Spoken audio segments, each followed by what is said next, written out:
Selepas pertempuran di dalam air, buaya muara ganas yang telah lemas dan diseret ekornya ternyata belum menyerah. Mulutnya masih berusaha untuk menyerang seorang prajurit yang membawanya. Karebet terkejut ketika kepala buaya itu bergerak dengan mulut dan giginya yang tajam menyerang seorang prajurit. Lalu dengan cepat, Karebet memukul kepala buaya itu dengan telapak tangannya sehingga buaya itu kini menjadi pingsan.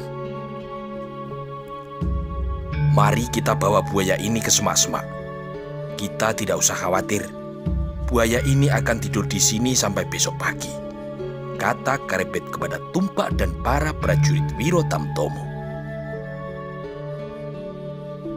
Mari kita seret buaya itu ke tempat yang dekat dengan Grumbul Perdu, supaya tidak membuat takut Kanjeng Prameswari. Semuanya pegang buaya itu di ekornya, kata Ki Ronggo Pitekso, dan para prajurit beramai-ramai memegang ekor buaya, kemudian menyeretnya agak jauh ke Grumbul Perdu di tepi sungai. Kita letakkan di sini, biar dia tidur sampai besok pagi, kata Karebet. Setelah selesai membawa buaya yang pingsan menjauh, maka Karebet kembali naik ke perahu yang berisi prajurit Wirotamtomo, lalu diantar naik ke perahu Kiai Garudo. Semua yang telah terjadi tidak lepas dari pandangan tajam Aryo Penangsang yang berada di atas perahu di belakang perahu Kiai Garudo. Ilmu kanuragan Karebet ternyata memang perlu diperhitungkan. Tetapi kalau hanya melawan seekor buaya sebesar itu di dalam air, aku pun tidak takut, kata Aryo Penangsang dalam hati. Di atas perahu Kiai Garudo, mata Putri Sekar Kedaton berbinar-binar kagum dan gembira. Ia melihat Karebet yang telah mengalahkan seekor buaya yang berukuran besar dalam sebuah pertarungan di bawah air. Kakang Karebet mampu mengalahkan seekor buaya besar, kata sang putri dalam hati. Karebet, kata Kanjeng Sultan Trenggono setelah Karebet berada di atas perahu. Tauh dalem Kanjeng Sultan, jawab Karebet yang duduk bersila di perahu Kiai Garudo di hadapan Sultan Trenggono. Buayanya sudah mati, tanya Kanjeng Sultan. Mohon ampun Kanjeng Sultan, buayanya hanya pingsan sampai besok pagi, jawab Karebet. Tumenggung Gajah Birowo, kata Kanjeng Sultan Trenggono. Dawuh dalem Kanjeng Sultan, jawab Tumenggung Gajah Birowo. Mulai besok pagi, Karebet aku naikkan pangkatnya menjadi Lurah Wirotamtomo, kata Kanjeng Sultan. Sendika dawuh Kanjeng Sultan, kata Tumenggung Gajah Birowo. Karebet, kau lelah, beristirahatlah, kata Kanjeng Sultan. Mohon ampun Kanjeng Sultan, hamba tidak lelah.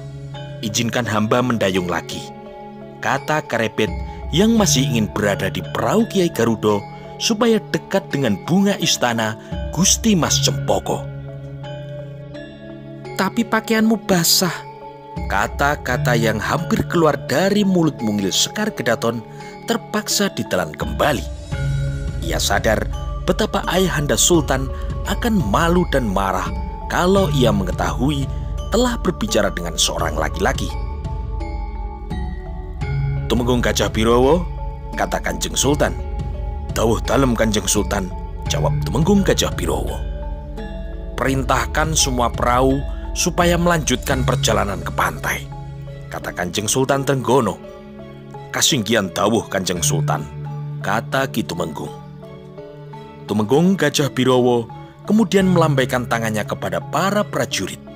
Kemudian dua perahu yang di depan mulai berjalan kembali perlahan-lahan diikuti oleh perahu Kiai Garudo. 6 orang prajurit masih mendayung perahu Kiai Garudo. Karebet pun juga masih mendayung sambil sekali-kali matanya melirik ke arah Sekar Kedaton Gusti Mas Cempoko. Sungai Tuntang menjadi semakin lebar. Perahu Kiai Garuda sudah mulai masuk di daerah muara. Sebentar lagi, perahu sudah sampai di tepi pantai. Angin laut bertiup agak kencang. Laut sudah semakin dekat. Baju yang dipakai Karebet sudah agak kering, dan mereka berenam masih mendayung perahu Kiai Garuda. Muara Sungai Tuntang terlihat semakin lebar. Jarak tepi sungai di sebelah kiri dan di tepi sebelah kanan menjadi semakin panjang. Perahu Kiai Garuda masih terus bergerak, meninggalkan muara sungai dan perlahan-lahan menyusuri pantai, dan debur ombak di pantai utara mampu sedikit menggoyang perahu Kiai Garuda.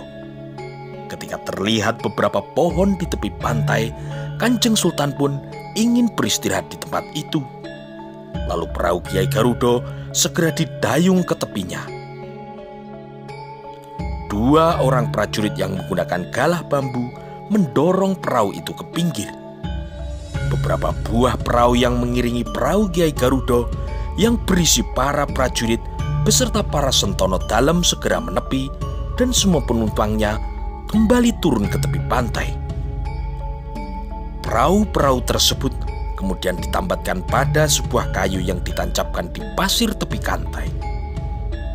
Setelah menurunkan para prajurit, sebuah perahu kecil segera didorong dan ditempelkan pada perahu Kiai Garuda untuk mengantar Kanjeng Sultan turun ke tepi pantai, karena perahu Kiai Garuda tidak bisa sampai ke tepi daratan.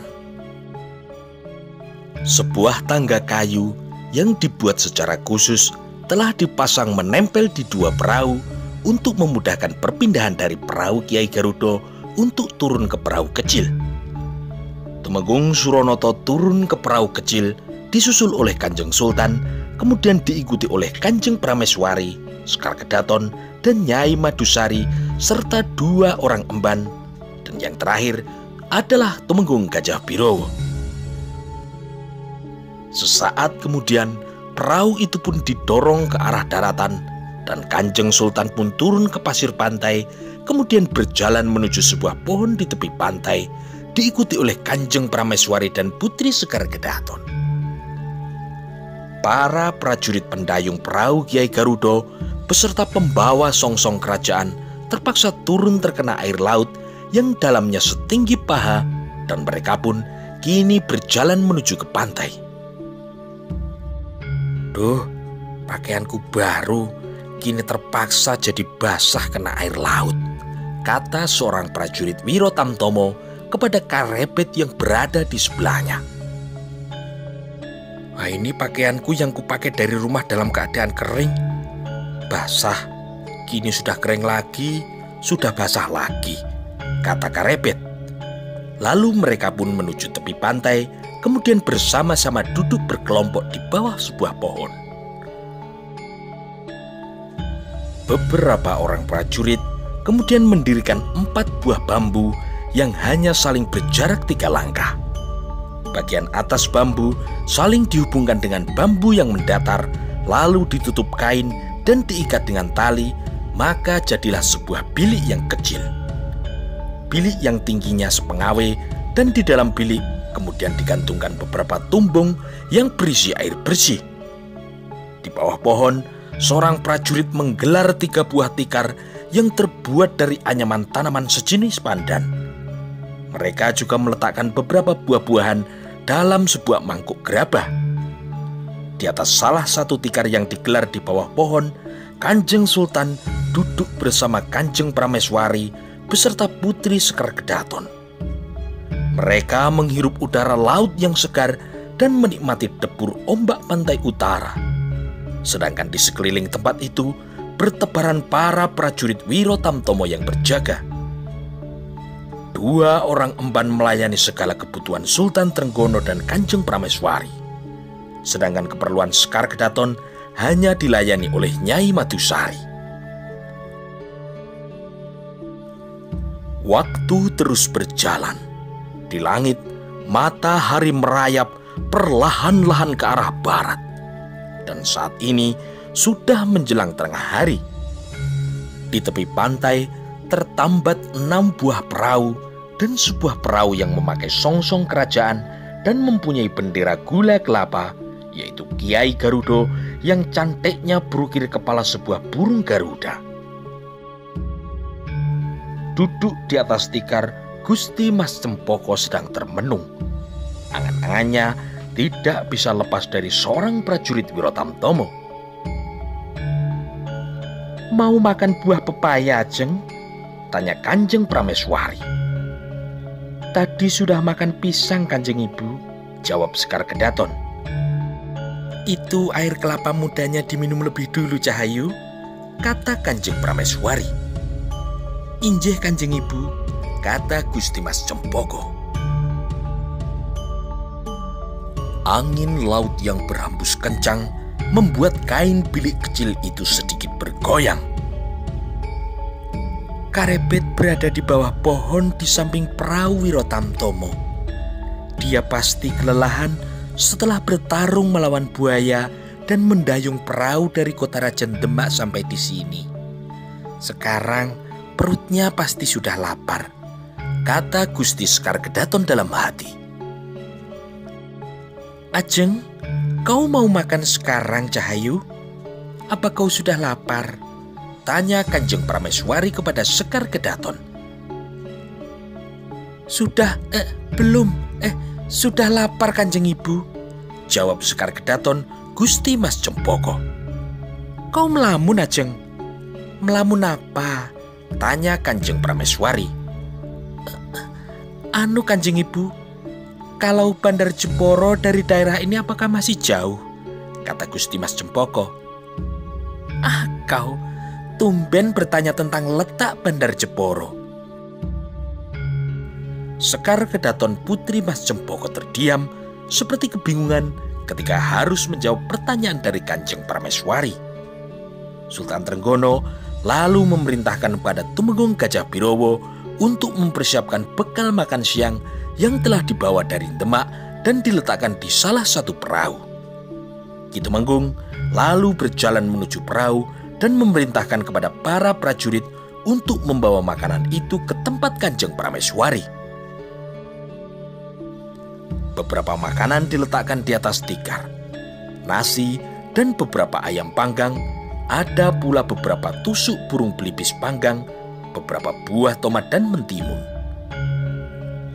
"Emban, kau buat sambel lombok ijo," kata Kanjeng Prameswari. "Sendika Gusti," kata emban itu yang sedikit bertubuh gemuk. Emban pun kemudian membuat sambal lombok ijo sambil matanya melirik ke burung belibis panggang yang berada di dalam piring gerabah yang diletakkan di atas tikar. Kelihatannya burung belibis panggang itu enak sekali kalau dimakan dengan sambal lombok ijo," kata emban yang bertubuh gemuk itu dalam hati. Sambil sekuat tenaga, ia menahan keinginannya yang bisa mengakibatkan air liurnya menetes. "Kalau sampai menetes, aku pasti dihukum berat. Mungkin aku akan disuruh mendayung perahu sampai kota Rajan Demak," kata emban yang bertubuh gemuk itu. "Besok di rumah aku akan memasak burung belibis panggang dan membuat sambal lombok ijo sendiri serta makan nasi yang hangat," katanya dalam hati. Setelah semua makanan sudah siap, maka Tumenggung Gajah Birowo mencicipi semua makanan yang ada. Setelah ditunggu sesaat, tidak ada reaksi apapun, maka Kanjeng Sultan, Kanjeng Prameswari, dan Sekar Kedaton mulai menyantap makanannya. "Emban, sambal lombok ijo buatanmu enak sekali," kata Kanjeng Prameswari memuji. "Kasinggihan dawuh Gusti," jawab emban yang bertubuh agak gemuk dengan sedikit berbangga. Tapi pandangannya juga tidak bisa lepas dari burung belibis panggang. Sultan Trenggono sangat menikmati makanan yang disajikan dan dilayani oleh Kanjeng Prameswari. Sedangkan Gusti Sekar Kedaton meskipun kelihatan sedang mengunyah makanan, pikirannya terus saja melayang pada seorang prajurit Wirotamtomo yang telah menawan hatinya. Setelah Kanjeng Sultan selesai makan, maka tiba giliran Nyai Madusari dan para emban serta para prajurit yang secara bergantian makan bekal yang memang sudah disiapkan untuk mereka. Oh, ternyata jatah makan siang hari ini memang bukan burung belibis panggang, kata emban yang bertubuh gemuk itu dalam hatinya. Tapi tidak apa-apa, yang penting masih ada sambalnya, katanya sambil menyeka keringat di dahinya. Ternyata kalau aku sedang makan, tubuhku bisa berkeringat. Tetapi kalau lagi bekerja, malah tubuhku ini tidak bisa mengeluarkan keringat sama sekali, kata emban yang bertubuh gemuk itu kepada temannya. Beberapa saat kemudian, makan siang pun telah selesai dan tubuh emban pun kini dihembus semilir angin laut sehingga membuat tubuh gemuknya terkantuk-kantuk. Aneh, aku jadi heran. Setiap selesai makan, aku pasti merasa mengantuk, kata emban itu kepada temannya. Tidurlah, kau akan ditinggal di sini sendiri. Paling temanmu nantinya hanya seekor burung bangotongtong, kata emban lainnya. Yang terlihat gelisah adalah sang putri Sekar Kedaton Mas Cempoko yang merasa tikar tempat duduknya terlalu jauh dari para prajurit Wirotamtomo yang telah membuat dirinya mabuk kepayang. Sekali-kali ujung matanya masih mencari keberadaan Karebet di antara beberapa prajurit Wirotamtomo. Ketika sekali lagi Putri Sekar Kedaton melihat debur ombak di pantai disertai hembusan angin laut, timbul keinginan sang Bunga Cempoko untuk berlari menyusuri tepi pantai berdua dengan Karebet. Pantai di sini semuanya landai. Betapa nikmatnya kalau aku bisa berlarian ke sana kemari di atas pasir bersama dengan Kakang Karebet. Lalu kaki kita direndam dan diusap lembut oleh ombak air laut, kata Sekar Kedaton dalam hatinya. Sang surya sudah sedikit condong ke arah barat. Debur ombak laut kini tak kenal lelah berkejaran ke arah daratan. Sultan Trenggono pun kemudian memerintahkan segera kembali ke kota Raja Demak. Beberapa prajurit segera membereskan beberapa peralatan makan dan melipat kain penutup ruang bilik dan membawanya ke salah satu perahu. Perahu-perahu sudah disiapkan dan kini para prajurit sudah berada di dalam perahu masing-masing kecuali perahu kecil yang akan dipakai oleh Kanjeng Sultan untuk mendekat dan naik ke perahu Kiai Garuda. Ketika semua sudah naik ke atas perahu, senyum sang Bunga Cempoko telah mengembang karena melihat Karebet kini sudah berada dekat dengan dirinya. Tumenggung Gajah Birowo kemudian memerintahkan kepada prajurit untuk segera mendayung dan perlahan-lahan perahu Wirotamtomo dan perahu Wirobrojo bergerak maju, disusul di belakangnya perahu Kiai Garuda yang juga pelan-pelan memasuki muara Sungai Tuntang.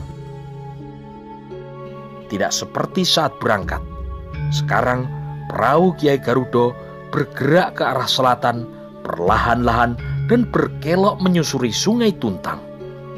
Meskipun perlahan, waktu terus merayap. Perahu sudah hampir sampai di kota Raja Demak. Aduh, sudah sampai di kota raja. Cepat sekali. Sebenarnya aku ingin lebih lama di perahu, kata Putri Sekar Kedaton dalam hatinya. Matahari sudah hampir tenggelam ketika perahu merapat ke tepi sungai di jalan yang menuju ke arah keraton.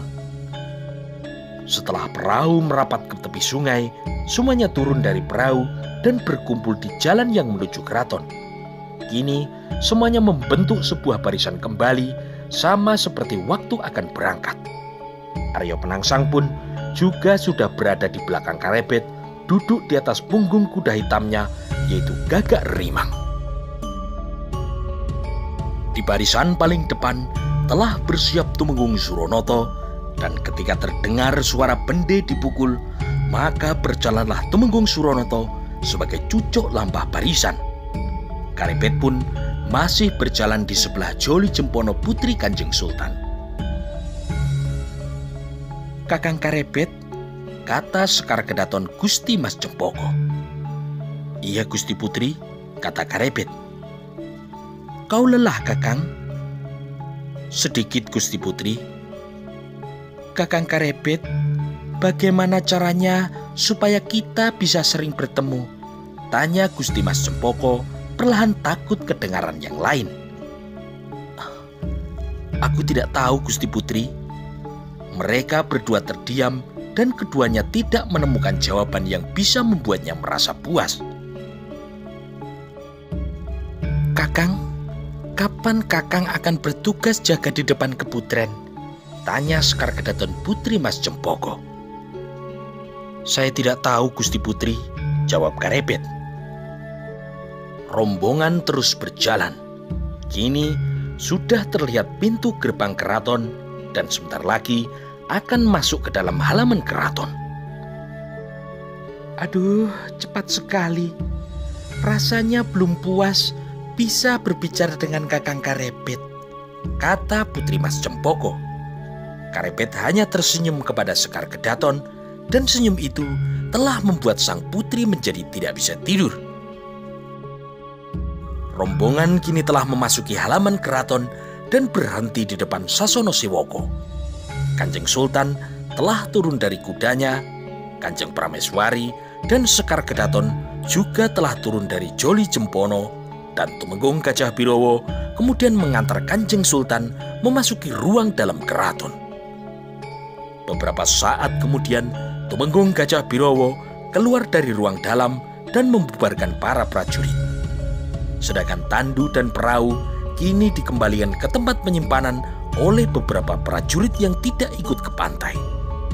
Karebet pun lalu pulang ke dalam lor untuk beristirahat, mandi, dan tidur nyenyak setelah sehari penuh melaksanakan tugasnya sebagai seorang prajurit Wiro Tamtomo.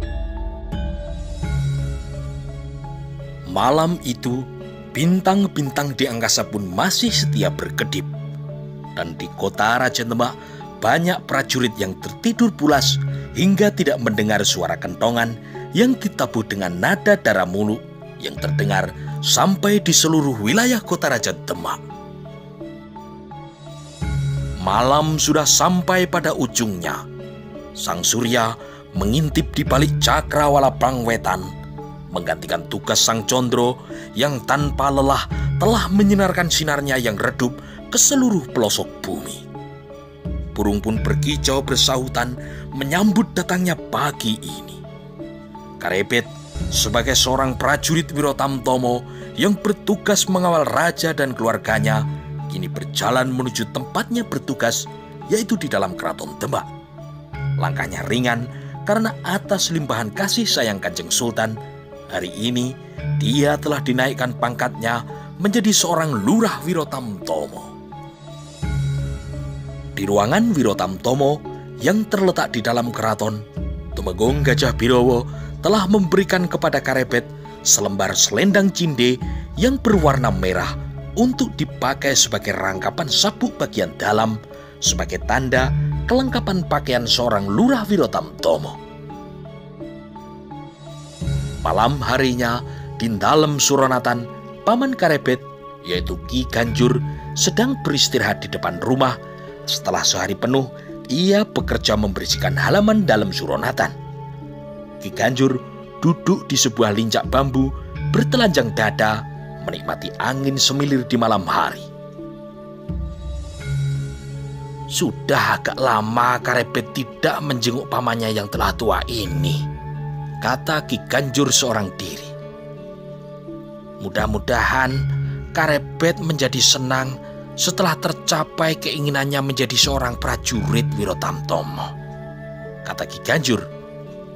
Pada saat yang bersamaan, di pintu gerbang dalam Suronatan, seorang yang berpakaian lurah Wiro Tamtomo sedang berjalan menuju tempat tinggal Ki Ganjur, dan ketika dia melihat pamannya sedang duduk termenung, maka langkahnya dibuat supaya tidak bersuara, berlindung di bawah bayangan pohon, perlahan-lahan dan berhati-hati dia menuju ke tempat pamannya yang sedang duduk di depan rumahnya.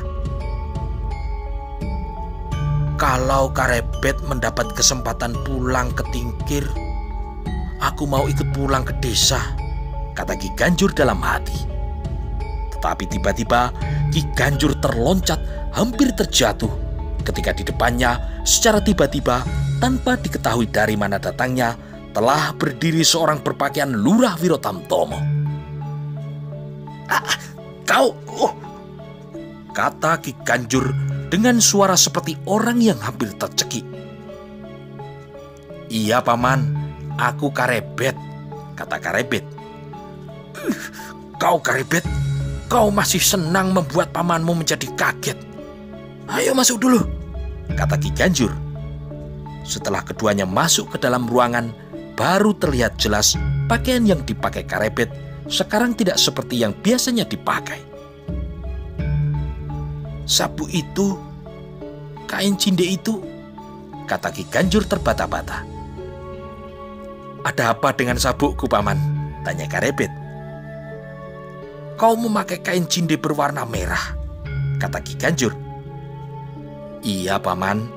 Ada apa dengan kain cinde berwarna merah yang sedang kupakai?" tanya Karebet.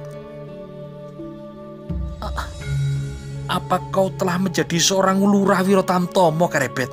tanya Ki Ganjur. "Iya, paman, atas pengestu paman." "Aneh, kenapa bisa jadi begini? Cepat sekali," kata Ki Ganjur seperti kepada dirinya sendiri.